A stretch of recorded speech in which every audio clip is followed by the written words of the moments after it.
Hi, how's it going? My name's Mimi, and today I'm joined by Anna Taylor, who is going to be telling us all about what she's been up to and just like sharing some probably pretty cool insights. Hopefully. Yeah. Would you like to start off by just telling us a little bit about what you've done previously as far as outdoors climbing and like adventuring in general? Because I know you've done some pretty incredible things previous to what's going on now. Yeah, so I guess, I started climbing when I was 10.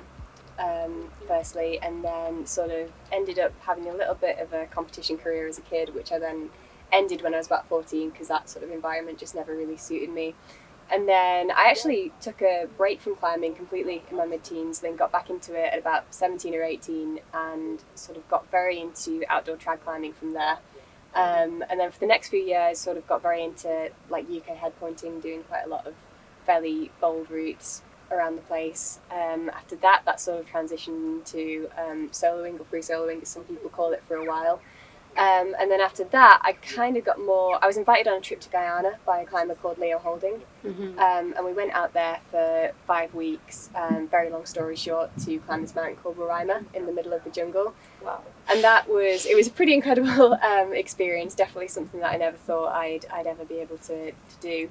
And it opened my eyes to sort of the world of combining climbing with adventure, and that has sort of led to what I've done over the last couple of years, which are these big sort of UK-based cycling climbing expeditions where I basically pick a guidebook to follow and then just go all the way around the UK on a bike, climbing all of these routes as I go, which has definitely has its hard moments, but I think on the whole it's a really nice way to sort of explore the UK and combine climbing with that. Wow. Okay, that's amazing. So quite a lot. No, there's so much there. So like the first thing I'm taking away from that is that it seems like you've got an incredibly broad perspective as far as like having done everything from the comp scene as a kid, which is like how a lot of people get into climbing through like indoors, and then having like done so many other big climbs and then going on into taking it more like of an adventurous direction. Yeah, I'd say so. I think that having had a bit of experience of everything has definitely sort of kept my eyes open to, and just, opened a lot of doors and allowed me to sort of experience what I've ended up wanting out of climbing, which I think at the start of my career I thought was just sort of about climbing hard routes, but nowadays I think is more about sort of the places that climbing can get you, maybe more so necessarily than climbing hard. Yeah, and was it getting into trad that sort of opened that door for you, do you think? I think so. I mean, I think my trad climbing days, I was still very much in the mindset of I just want to climb the hardest route I can. Okay. And I spent probably about 2 years just solidly sort of wanting to do as many like E7s and E8s as I possibly could. And it was great, but I think that the routes I tend to choose were on the sort of bolder side of the trad climbing spectrum. Yeah, I mean, I think a lot of people would agree that E8s and E7s are pretty bold. Well, I guess you can get sort of the ones that, I haven't climbed any of these, so I wouldn't know, but down in places like Pembroke, I've heard that they may be physically a lot harder, but have quite a lot of gear and you can sort of fall off them. Okay. Whereas the things I used to tend to get on were more, I guess, like gritstone style, where you'd work them sort of to death on a top rope and then you'd do them, but you really couldn't fall off. There'd either be no gear or there'd just be a tiny bit of gear that probably wouldn't save you anyway.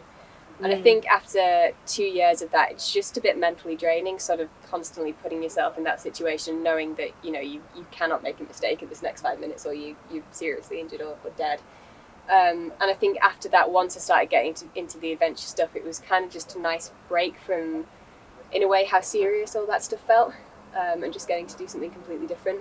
That is really cool. And also I think with that, it sounds like there's only so far you can push it until, as far as like difficulties of grade and like having that relationship with yourself is like, oh, am I gonna make a mistake on this and then will I just injure myself, or I think so. What point you're going to go to on the extremes there? That's a real hard game. For sure. And I think, like, in a way, the sort of law of averages thing was getting to me by the end, because particularly like last year I was really into soloing and I was doing a lot of it. Like there was one point where I was sort of soloing 1 or 2 E5s sort of per week. And whilst that's kind of, it's nice to get to that point, but then you're kind of like, oh God, if I'm doing this, if I'm putting myself in this danger so much, then there's going to be a point where it goes wrong, like something probably outside of my control, it's like a hole's going to snap or my foot's going to slip or like just something is going to go wrong. Wow. So it kind of needed, I sort of realised to be dialed back, and I needed to replace that with something else, which has kind of turned into this sort of adventure stuff. Amazing. And just to be clear, were these things you were soloing, were they routes you were familiar with, or was it just like, oh, Yeah. I've heard of this climb and I got the beta, or like all these things? It was usually, a lot of it was, last year there's an area in the Lake District called the Duddon Valley, which is kind of like, it's a really beautiful area, and it's kind of a bit of a backwater, I think, for climbing a lot of the time. There's a lot there, but it's kind of, it's not really like mountain crags that the lakes is known for. It's more just like little outcrops. And there was a new guidebook that came out for it, and I discovered this area, and I was looking through the book and thinking like, oh, there's kind of a little E5 here and one here and one here and an E6 there. I'm like, oh, I want to go and do them all. And since like, they were kind of a mix. I mean, some of them had a lot of gear and maybe would be safe routes to lead, some of them not so much. But I was sort of, climbing on my own a lot of the time because, you can't always get partners, and the lakes is quite small, and if it was midweek, I didn't necessarily have anyone to climb with. So I'd just go on my own and have a look at them on a gree-gree, and if I decided that I wanted to climb it, I'd climb it, and then come back, and my parents were usually a little bit horrified about it. But oh my god, wow, that's so incredible. Like, the only perspective I can bring to this is like from a sport climber's point of view, the difficulty of the climbs, and then there's so interesting about like all of the mental elements of like, I think it's kind of not, I don't want to say a gamble because it's not, because you are really like investing in yourself, like you have the belief that you will do them, and obviously you did, like so many amazing solos. oh, thank you. Like yeah, for sure, really, really brave. But one thing that's always got me, which I find kind of interesting, is like, I think in the climbing world there's so much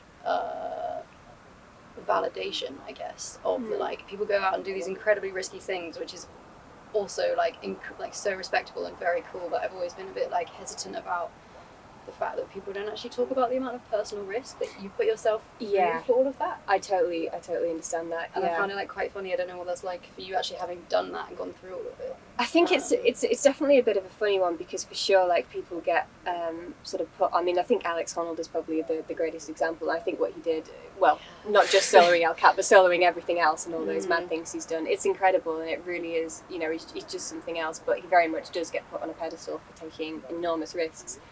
And I think with my soloing personally, I kind of, when I was doing it a lot, I think I was sort of in a bit of a bubble, really. And I was very used to climbing without a rope and very happy about it. And it kind of wasn't until this year, I mean, at the start of this year, I met Matt, who's we're now engaged, and started climbing with him. And we've actually soloed quite a lot of stuff together. During the trip I'm on at the moment, this mountain rock tour, we've been going around quite a few of the routes that I have soloed in the past. And it's been a bit eye-opening, really. For one reason, I think climbing alongside Matt without a rope sort of opened up my eyes to the risk I was taking, whereas at the time I didn't really see it that. Like, I knew if I fell off it wouldn't be good, but when you've got somebody you love next to you and you can just envisage them slipping and falling off, it kind of brings it to a whole new level. And it's been quite interesting. Like, I've been very much cutting back on the soloing now, to a point where I'd almost be ready to say that stage of my climbing is over, and I'm not going to, certainly not push it to a high level again. But yeah, it's just been interesting sort of seeing that with fresh eyes in a way, and I definitely now, I think, sort of can see what I was doing a lot more than I necessarily did at the time. That's so interesting, yeah. Like, when you have the hindsight of things you've done, it's sometimes a bit different. Yeah, when you're actually in it, doing them. I mean, yesterday was kind of a good example, because we did this climb called Toppet Wall. It's like a bit of a classic in the Lake District up at Gable Crag, and it's only hard severe, so not super hard, but it's on this big sort of exposed space, and it's very sheer, like there's no ledges, so if you fell off, you'd just be straight down onto the scree. And I remember climbing it solo last year, and not, like, I didn't really have a lot of memories of it, which usually means that it went really smoothly. Okay. And I was on it yesterday, like, placing gear, thinking, like, bloody hell, like, a lot of these flakes are actually quite loose, and this isn't actually that easy for the grade. Like, I think it's quite hard. I mean, yesterday the conditions were a bit more hostile than they were when I soloed it. There was a lot more wind, and climbs can feel a bit harder, I think, when you're cold and it's windy. Yeah. But it was definitely, I was a bit shocked, really, at how hard that was. Okay, that's so really it's interesting. been really interesting, sort of change perspective on these kind of things. Going like full circle. Yeah, I think so. That's a really good way to segue. I don't know how it came about. You've been on this incredible mission, right? First of all, what is the mission? So the mission is, I'm calling it the Mountain Rock Tour. So there's this guidebook, climbing guidebook, written by a guy called Steve Broadbent. It's called Mountain Rock, and it's 100 of I guess what Steve decided are the best mountain rock climbs up to the grade of VS in Britain. So there are loads of them in Scotland, and then the Lake District of Wales. As the name suggests, they're all up on mountain crags. Right. The trip is basically to link all of those together into a big mission, cycling between all the crags, and then obviously doing all the walk-ins to the mountains and stuff like that. So it kind of turns into as much of a sort of, I guess, CV endurance challenge as it is a climbing trip. So you're cycling between all of these large mountains that are all over the country to climb a variety of mostly, if not all, trad routes? Yeah, all trad routes, every single all one. Trad routes, yeah, okay. And the idea came about because you saw the book, or like what made you think like, oh, this is a good idea? Yeah, I want to like first of all just cycling it in itself, and then going on doing all the climbs as well. So it kind of started last year. So last summer I did a similar trip, following a guidebook called Classic Rock, which is kind of a similar sort of thing, but there's 83 routes in that one, and they're not all necessarily on mountains. So they start down south on the cliffs down in Cornwall. There's some in the Peak District, a lot in Wales, in Yorkshire, Scotland. Some routes overlap, so some of them I've been doing this year as well. But a slightly different sort of layout of climbs. And that came about originally, there's a challenge in the Lake District called the Lakes Classic Rock, which some people might have heard of. There's been sort of a lot of battles for the best time on it in the last couple of years. And there's 14 sort of classic rock routes in the Lake District, and the challenge is to sort of run between them all and climb them all in 24 hours. Which is pretty hard. And I tried this once with Leo Holding, who I went to Guyana with. And basically for that, you should recce it, and you should sort of practice the climb so you know where they go, and sort of already know the little shortcuts between the crags, etc. We didn't know any of that. We just went for a bit of an on-site of the whole round, and we did quite well. But basically, long story short, the weather caught us out sort of 2/3 of the way around, and we didn't do it. We did the distance, but we stopped bothering with the climbs after the weather came in, because it was just getting a bit dangerous. But after that, I kind of really enjoyed the sort of concept of like running around the mountains and just climbing a load of these routes that technically aren't very hard, but you can climb them fast. You know, you can either solo or move together with a partner. And it's just really fun. It's a good way to experience the sort of easier routes that, you know, as someone who was previously more focused on harder climbing, I just wouldn't have got around to them otherwise. And you know, the classics for a reason, they're really good. You're exactly right there. So after that, I kind of, this was sort of when COVID was still hanging around the world, and international travel was just not a thing that was reasonable to do. And I wanted to do a bit of an expedition style trip for the summer, so I ended up thinking, well, Classic Rock isn't just in the lakes, it's the whole of the UK. So why don't I get a bike and try and do them all? And that was just about successful last year. It's pretty hard going. But I kind of missed it after a while, and I wanted to do something similar to that again, but obviously not Classic Rock again, because I don't want to do the same thing twice. I think I was actually just sort of scanning around UKC looking for tick lists of climbs and wondering what the best thing to do would be, and Mountain Rock came up, and I had a look down. I was like, okay, that looks perfect, let's give it a go. That's amazing. Here we are. So you're sort of in the middle of your Mountain Rock challenge, having gone through this Classic Rock previously. How does it feel taking on something larger, having gone through that previously last year, with like everything you gained? Do you think like, does it feel more positive? Are you going through it thinking like, oh, I know what this is, what I signed up for, it's the process, or are you feeling like, is it different this time round? Yeah, I mean, I think it is different this time round in a lot of ways. The main thing is I'm actually supported this time round. So Matt, my partner, is basically driving around in a van, and so he's climbing a lot of the routes with me, and sort of giving me a place to sleep every night, which is basically just makes it way more enjoyable, because last time I was basically on my own through most of it. I was entirely self-supported, so I had all my kit in pannier bags on the bike. And for the first sort of quarter of the trip, I was with a photographer called Mark Langley, who was sort of documenting things as they happened, but he couldn't do the whole thing with me. So for a lot of it, I was completely on my own, which was kind of just a bit miserable a lot of the time, you know, when you're wet and cold and sat in a tent with nothing to do.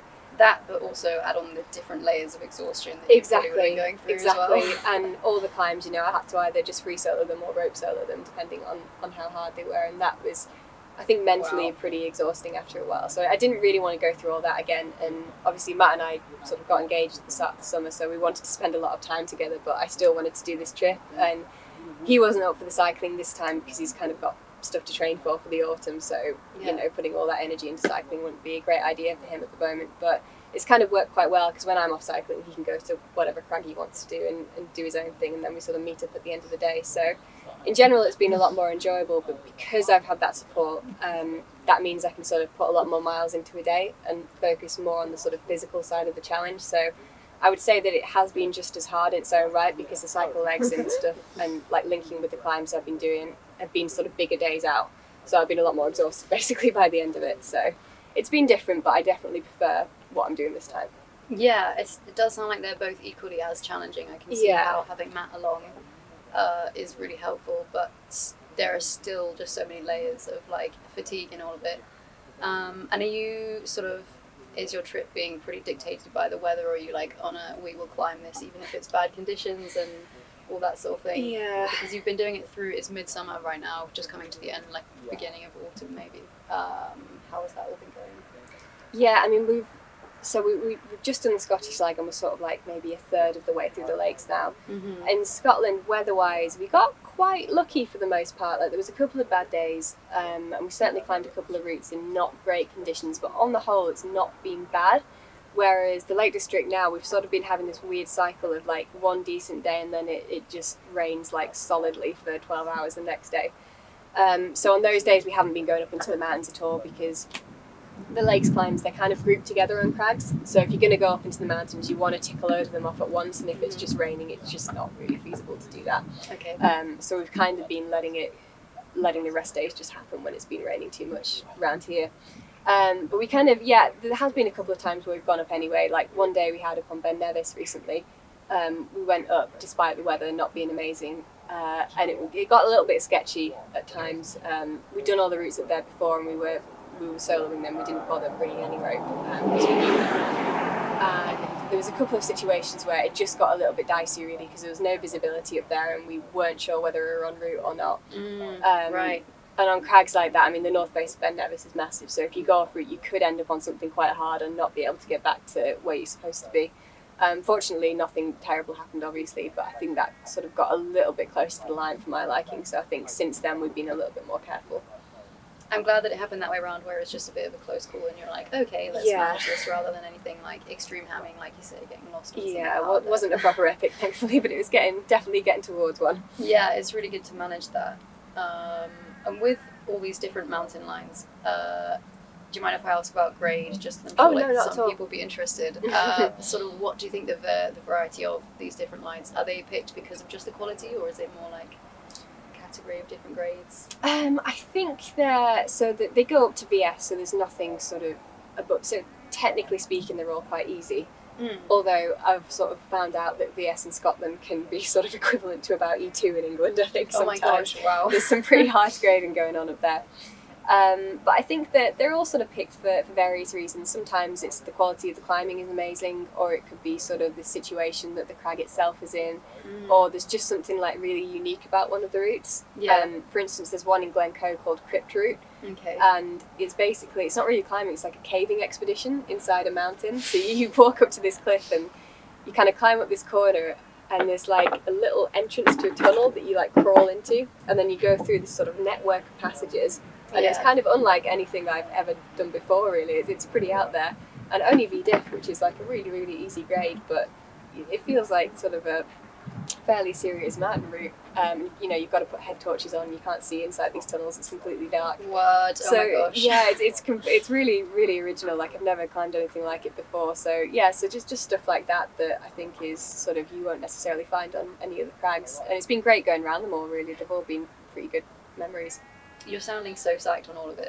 Like, it's just about. Just about, that's fair. I think also just because the grades might necessarily be what some people think is easy, and I think definitely for like a climber of yourself and or Matt, like physically they're not hard for you guys because you're like both really accomplished, but it's still logistically, like what you're explaining, all these scenarios in like bad conditions, and also having like a cycle between all the mountains and between these climbs, I think like just logistically they just sound like that's pretty hard in itself, just making it to the climb as well. Yeah, definitely. And I shouldn't say that VS is easy, really, because it definitely isn't in some situations. It's all relative. It's all relative, exactly. And as you say, like when you're exhausted, if I've cycled like 70 miles and the day before and we've walked up a mountain the next day just to get to this crag, then suddenly, you know, even just pulling on relatively big holes is quite hard work.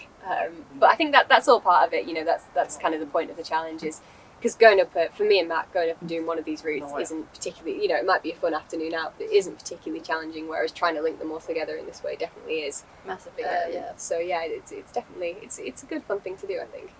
How was the process getting into it? Like, did you train a lot for it? Was there loads of preparation? So I'm quite sort of famous among the people I know, I think, for not doing any preparation for these trips whatsoever. Amazing. Which is so the only cycle I did between finishing the Classic Rock Tour last year and getting on my bike to start this one was 15 miles with my mum on holiday in Scotland this summer. That's all I did. That's the only ride, just to check that the bike still works. Which still worked, right? Yeah, just about. In hindsight, definitely not the best idea. Like the first couple of weeks were a bit brutal because of that, I think, because I wasn't cycling a lot and I didn't really, you know, I've been going up a lot of mountains in the summer anyway with Matt for climbing or just for like running or hiking. So I was definitely like pretty fit still, but not sort of cycling fit. So it was quite a transition to get back into that. But I think after that first couple of weeks, with trips like these, after those first couple of weeks, if you sort of toe the line between sort of not getting completely messed up by doing way too much exercise, you can just make yourself really fit really quickly. And I think I managed that quite well this time, and sort of now everything feels all right still. Wow, that's pretty cool. That's amazing. Are there any particular points in the up and coming parts like the lakes or Wales that you're really looking forward to? I guess because the lakes is your home turf, really, isn't it? Yeah, the lakes is my home turf, and it's quite nice to be sort of. I'm very familiar with the mountains and the lakes because I have done quite a lot of fell running in the past. So like navigating between the mountains isn't particularly difficult just because I know it pretty well. So it's been quite fun, but the conditions so far in the lakes haven't really been great. So in a lot of ways, I'm kind of looking forward to just getting it over with, and then we can go down to Wales. Okay. And I think the whole Welsh leg, I'm just really looking forward to because there's a lot of routes on there that I've never done before that I'm looking forward to trying. And then hopefully, if we get good weather, like climbing on places like Triven and the Idwal slabs. On a good, I mean, you know how nice that is. So yeah, I'm based in North Wales and like it's so beautiful. There's like so much up there. Exactly. And we're finishing on Cadair Idris as well in Mid Wales. There's one route up there. Okay. So I think being able to climb up, and I've never done that mountain before, so being able to climb up this route and then go onto the summit of Cadair Idris and then finally this whole thing being over, I think that's definitely something I'm looking forward to. That's amazing. That was going to be my next question actually is what are you going to do when you've done it? Probably just rest and eat a lot of cake for a while. Amazing. That's so good. But we've got, Matt and I have a few sort of ideas for next year that I'm not going to say exactly what they are yet because I don't want anyone else to do them first. But, wow, already I love this. But there's sort of similar things that are combining climbing with cycling, but in other countries because I'm getting a bit sick of the UK and its weather really. So it'd be nice to take that to somewhere else in the world. And it sounds like even though you've picked like the best time of year for it, you're still running into quite a lot of issues with the weather. Yeah, it's so unpredictable in the UK, I guess, isn't it? Because I mean, last year I sort of did it south to north rather than north to south. And when I was in Wales and Snowdonia, it was just, I think I had a solid 2 weeks of rain. And what should have been like 3 days worth of ticking routes off, it was like 2 weeks in the end. Oh, that's so much time. Yeah, it's a lot of time lost, and it's a shame really, because if the weather was sort of consistently good, these trips would be great because you could really sort of push yourself to the limit of your physical fitness and just run around the mountains every day and get all these climbs ticked off. But it just gets too dangerous really when the weather's that bad. So you've got to, in a way it's nice because you can have a rest day, but in a way sort of the momentum of the trip feels like it's really slowed down when that happens, and it's kind of hard to then get back into it. But there's nothing you can do about that, unfortunately. yeah, sort of enforced rest / a bit of a hang up. And you're right, it's just really unpredictable. I think some people submitted some questions online. Oh god. Some of them are pretty good actually. I thought they're that's pretty good. I won't mention names of who submitted what. No. Somebody has asked, have you ever considered trying Lexicon? Have you ever? No. For context, that is the route that Anna's partner Matt has just pretty well crushed recently. This is I mean, well, you belayed it actually, so you can tell Yeah. the story of it. Yeah, so Lexicon, I have a little bit of history with that route really, because a friend of mine, a guy called Neil Gresham, put it up a few years ago and gave it E11 7A, which basically means it's really, really hard. And also, you know, fairly dangerous. That's not an understatement. No, and it's up on this mountain called Pavey Ark, and the cliff itself is this big sort of overhanging wall. And to get to it, there's like a sort of little belay ledge that you've got to abseil down to, and then there's another cliff band underneath. So even belaying, it's a pretty intimidating place to be. And I belayed Neil on it quite a few times, and before Matt decided he wanted to try it, I knew perfectly well, you know, how hard it was and how serious. Yeah. And when Matt said he was keen to have a look at it, I was a bit like, oh my god, do you have to?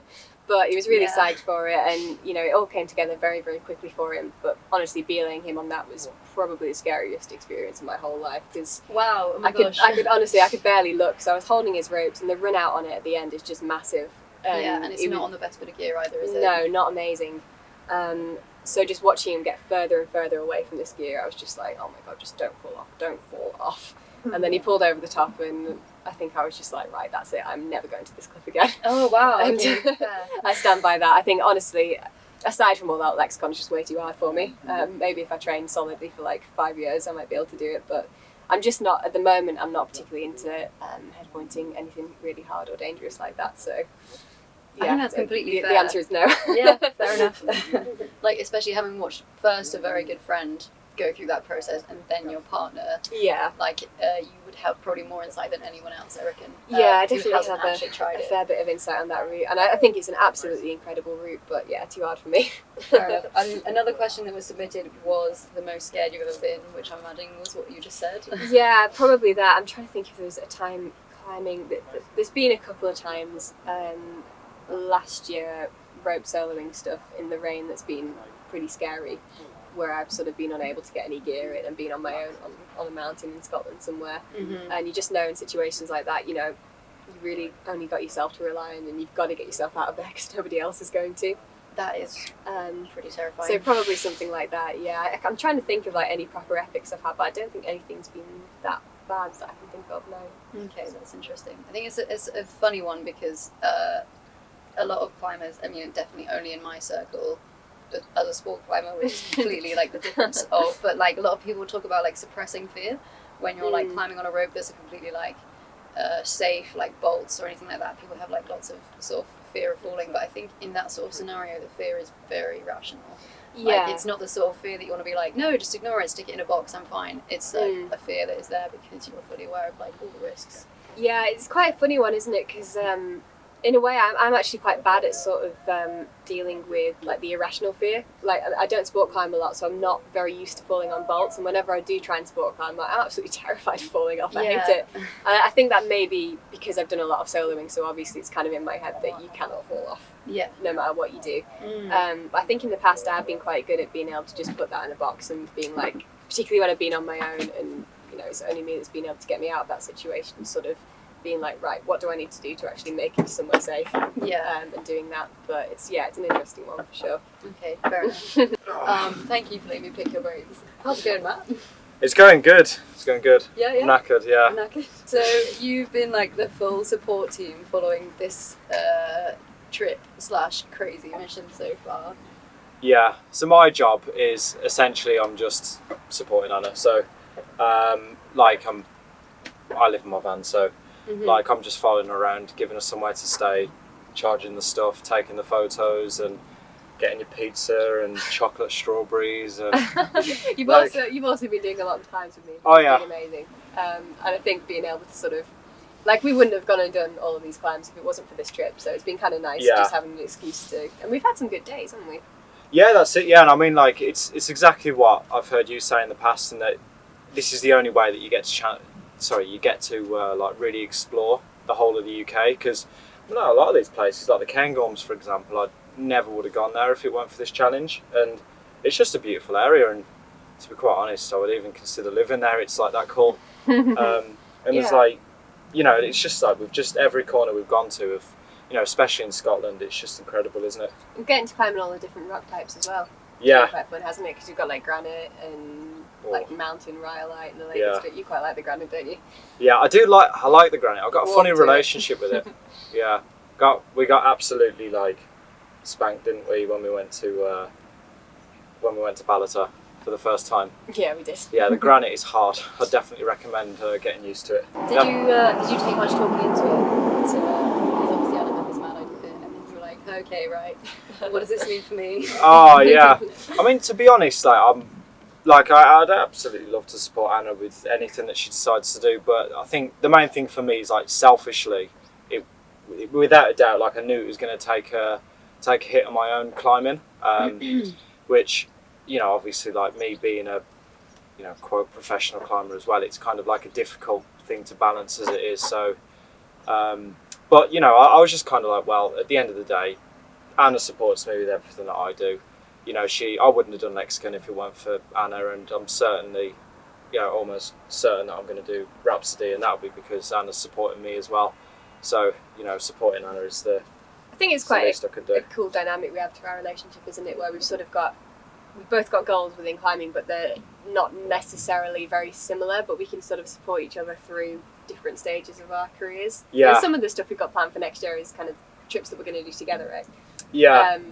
Yeah, I mean, for this one, I am very, very grateful that you've been supporting me through it, because it's made the whole thing a lot more enjoyable. Yeah, basically. yeah. And I think the best thing as well is like we open our eyes up to like different, you know, slightly different perspectives on climbing, because, Yeah, you know, sure. obviously up until this point, I've been like really obsessed on like essentially like really, really hard climbing. So whether it's a really hard boulder problem or a really hard sport route, essentially I've just been like really quite narrow-mindedly focused on just pure performance. And I've opened your eyes to a world Yeah. of diffs. yeah, like I've climbed a lot of VSs recently, and it's been like brilliant, because you know, like I'm now kind of like rethinking my career in that, you know, perhaps, you know, spending my entire life at Raventor is probably not a good idea. So I decided that, you know, I can kind of explore the whole world with what me and you have planned, and, you know, it gives us a completely different perspective on Yeah.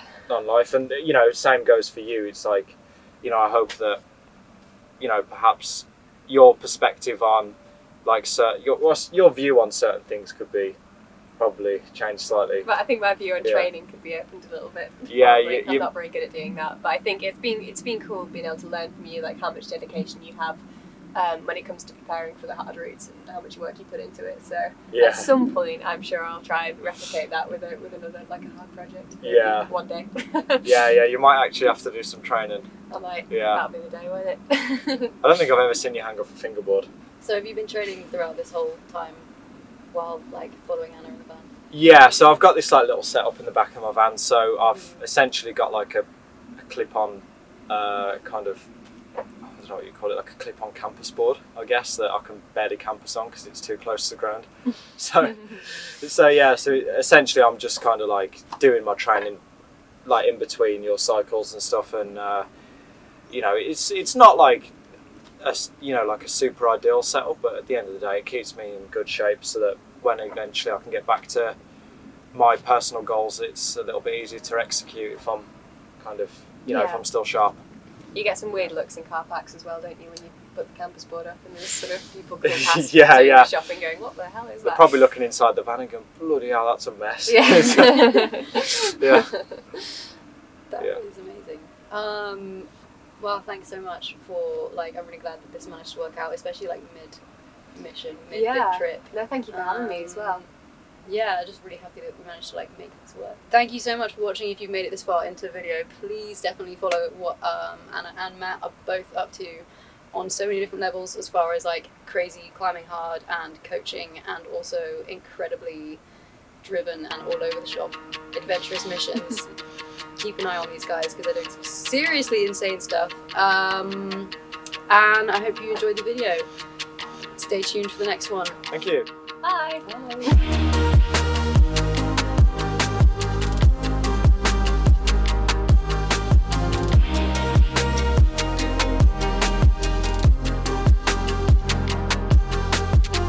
We must have climbed on 10 different rock types over the last few months, maybe even more than Yeah, that. it's been a little bit loose.